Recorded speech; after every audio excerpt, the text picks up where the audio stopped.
الحمدللہ رب العالمین والصلاة والسلام علی سید الانبیاء والمرسلین وعلی آلہ واصحابہ اجمعین، اما بعد فاعوذ باللہ من الشیطان الرجیم، بسم اللہ الرحمن الرحیم۔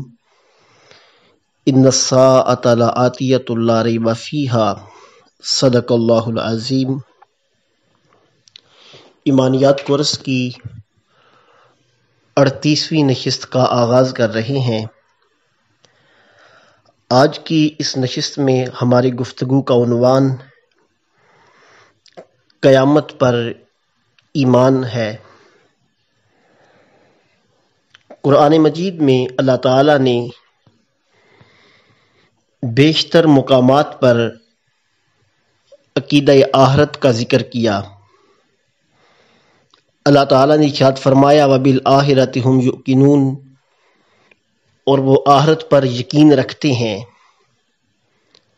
مالک یوم الدین، اللہ تعالیٰ بدلے کے دن کا مالک ہے۔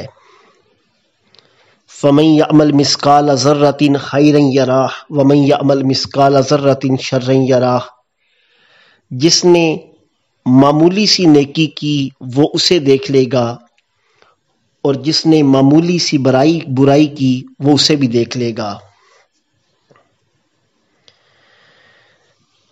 قرآن مجید میں اللہ تعالیٰ نے ارشاد فرمایا ان الساعة لآتیۃ لا ریب فیہا، بے شک قیامت آنے والی ہے، اس میں کوئی شک نہیں۔ یوم یقوم الناس لرب العالمین، اس دن تمام لوگ اللہ کی بارگاہ میں کھڑے ہوں گے، اللہ کی بارگاہ میں حاضر ہوں گے۔ گویا اتنی کثیر آیات میں اللہ تعالیٰ نے آخرت کا ذکر کیا کہ جو تواتر تک پہنچ رہی ہیں، اور جو عقیدہ آخرت کا انکار کرتا ہے وہ دائرہ اسلام سے خارج ہو جاتا ہے۔ اللہ تعالیٰ نے عقیدہ توحید کے ساتھ قرآن مجید میں بیشتر مقامات پر عقیدہ آخرت کا ذکر فرمایا ہے، اور کفار کے عقیدہ توحید کے انکار کا ایک سبب عقیدہ آخرت پر ایمان بھی تھا کہ وہ عقیدہ آخرت کو ماننا اپنے لیے مشکل سمجھتے تھے کہ جس وقت عقیدہ آخرت کو مانا جائے پھر انسان اللہ کا مطیع ہو جاتا ہے، اللہ کی اطاعت کو اپنی زندگی کا حصہ بناتا ہے، پھر سرکشی چھوڑ دیتا ہے، اور انہیں یہ چھوڑنا گوارا نہیں تھا۔ ان کے کفر کا ایک سبب عقیدہ آخرت پر ایمان نہ لانا بھی تھا۔ قیامت کب آئے گی؟ قیامت کی علامات کے حوالے سے تفصیل سے گفتگو کی جا چکی ہے۔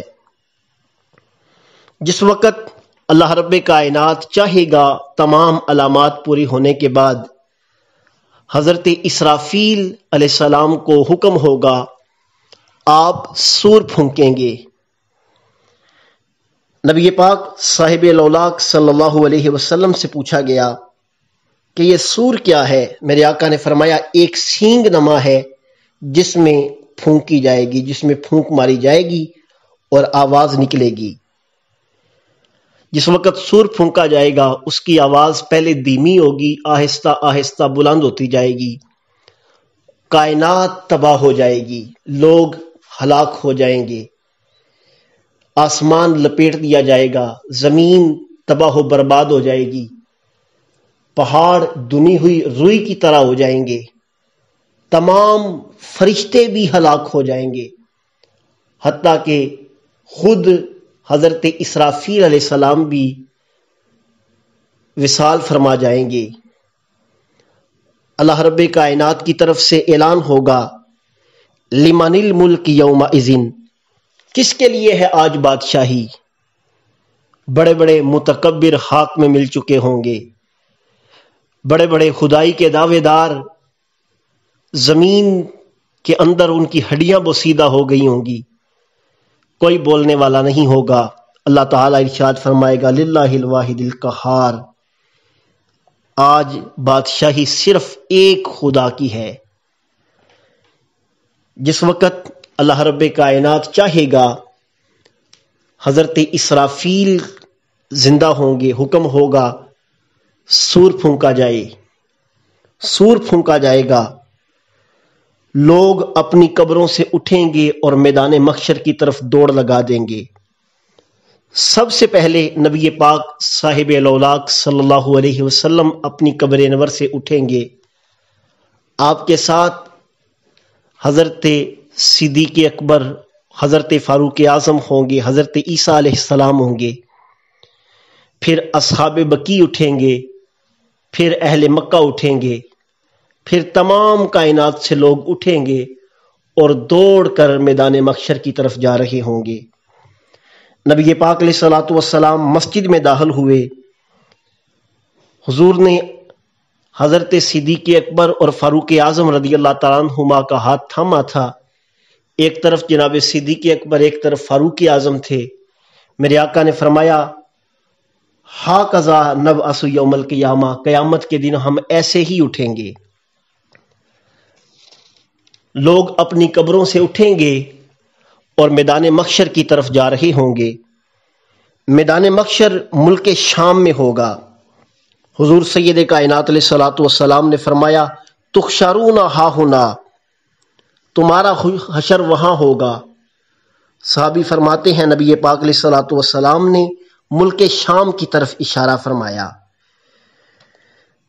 لوگ بعض سوار ہوں گے، بعض پیدل چل رہے ہوں گے اور کچھ لوگ چیروں کے بل چل رہے ہوں گے۔ حدیث میں 3 کیفیات کا ذکر نبی پاک علیہ الصلوۃ والسلام نے کیا لوگوں کی میدان محشر میں جاتے ہوئے۔ صحابہ کرام نے عرض کی یا رسول اللہ صلی اللہ علیہ وسلم چہرے کے بل کیسے کفار چلیں گے؟ تو نبی پاک علیہ الصلوۃ والسلام نے فرمایا جو اللہ قدموں کے بل چلانے پہ قادر ہے وہ چہروں کے بل بھی چلانے پہ قادر ہے۔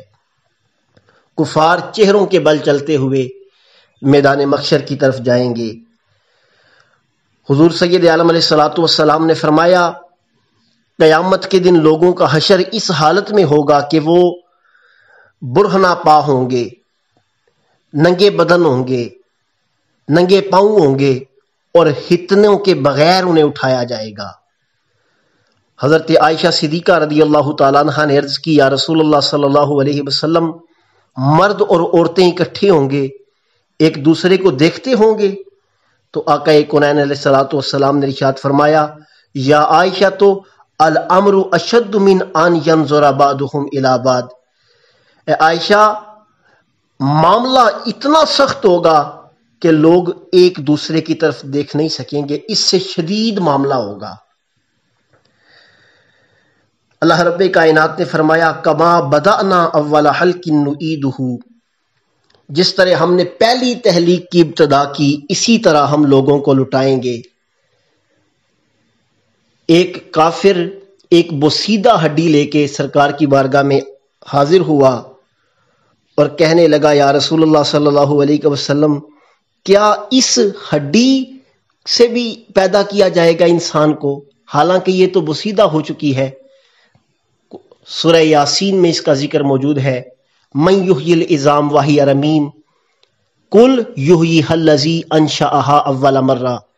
اللہ رب کائنات نے فرمایا محبوب ارشاد فرما دیجئے جس نے اس ہڈی کو پہلے پیدا کیا وہ دوبارہ اس کو پیدا فرمائے گا، وہ دوبارہ اس کو زندہ کرے گا۔ لوگ قبروں سے اٹھیں گے، میدان محشر میں جائیں گے، اجسام بھی ہوں گے اور ارواح بھی ہوں گی، جسموں کو روحوں میں لوٹایا جائے گا۔ صرف جسم کا حساب نہیں ہے اور نہ ہی صرف روح کا حساب ہے، بلکہ اجسام کا بھی حساب ہوگا اور روحیں بھی ان میں موجود ہوں گی۔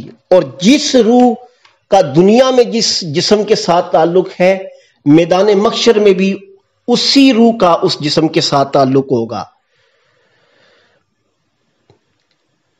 زمین تانبے کی ہوگی، سورج 1 میل کے فاصلے پہ ہوگا، اور زمین ہموار ہوگی کہ ایک اگر کنارے میں رائی کا دانہ رکھا جائے تو دوسرے کنارے سے وہ نظر آئے گا. اور جس وقت زمین تانبے کی، سورج سوا نیزے پہ، 1 میل کے فاصلے پہ، اور حالت یہ ہے کہ سورج آج الٹا ہے، اس دن سیدھا ہوگا. گرمی کتنی ہوگی، لوگ اپنے پسینوں میں ڈوب رہے ہوں گے. زمین 70 گز تک لوگوں کا پسینہ جذب کرے گی، حدیث پاک میں اس کا ذکر موجود ہے. اور اس کے بعد 70 گز کے بعد نبی پاک سید عالم علیہ السلام نے فرمایا کچھ لوگ ٹہنوں کے تک پسینے میں شرابور ہوں گے، پسینے میں ڈوبے ہوں گے. کچھ لوگ جو ہیں وہ گھٹنوں تک، کچھ حلق تک، اور کچھ پورے پسینے کے اندر غوطہ زن ہو رہے ہوں گے. نبی پاک صاحب الاولاق صلی اللہ علیہ وسلم نے اس کا ذکر فرمایا کہ جس مال کی زکوٰۃ نہیں دی جاتی، باقی تو اعمال کا حساب ہوگا، اس کے بعد اس کی سزا جزا ہوگی، لیکن زکوٰۃ نہ دینے والے مال کو لایا جائے گا اور سونا، چاندی، جواہرات، مال دولت، اسے گرم کیا جائے گا اور لوگوں کی پیشانیوں کو اور جسموں کو داغا جائے گا میدان محشر میں. اور وہ جانور جن کی زکوٰۃ نہیں دی جاتی فربا ہو کے آئیں گے اور لوگوں کو روندیں گے اپنے پاؤں تلے، اور سینگوں سے لوگوں کو ماریں گے جو لوگ ان کی زکوٰۃ نہیں دیتے تھے. اور حساب ہونے تک یہ سلسلہ جاری رہے گا. اس دن آدمی اپنے بھائی سے، ماں سے، باپ سے، بیوی سے، بچوں سے بھاگے گا، اور 50,000 سال کا دن ہوگا. اور دن کا ایک حصہ ایسے گزر جائے گا کہ حساب شروع نہیں ہوگا. کیسے حساب شروع ہوگا، تفصیل کے ساتھ کل کے درس میں اس کو بیان کیا جائے گا. اللہ تعالی میزان لگا دے گا، لوگوں کے اعمال کو تولا جائے گا. اب ایک سوال ہے کہ اعمال مجردات ہیں، کیسے تولے جائیں گے؟ ہماری عقل اس کو سمجھنے سے آ رہی ہے. ایمان لانا واجب ہے، کیونکہ قرآن مجید میں بھی ذکر موجود ہے وَالْوَزْنُ يَوْمَئِذٍ الْحَقُّ فَمَنْ ثَقُلَتْ مَوَازِينُهُ فَأُولَئِكَ هُمُ الْمُفْلِحُونَ. احادیث میں بھی اس کا ذکر موجود ہے. اگر ہماری عقل کسی کو تسلیم کر لیتی ہے تو یہ ہماری عقل کے دائرے میں آ سکتا ہے. اللہ تعالیٰ نے عقل کو یہ طاقت دی ہے. اور کتنی ہی چیزیں ایسی ہیں عقل جنہیں تسلیم نہیں کرتی، ان پر ایمان لانا ایمان بالغیب ہے.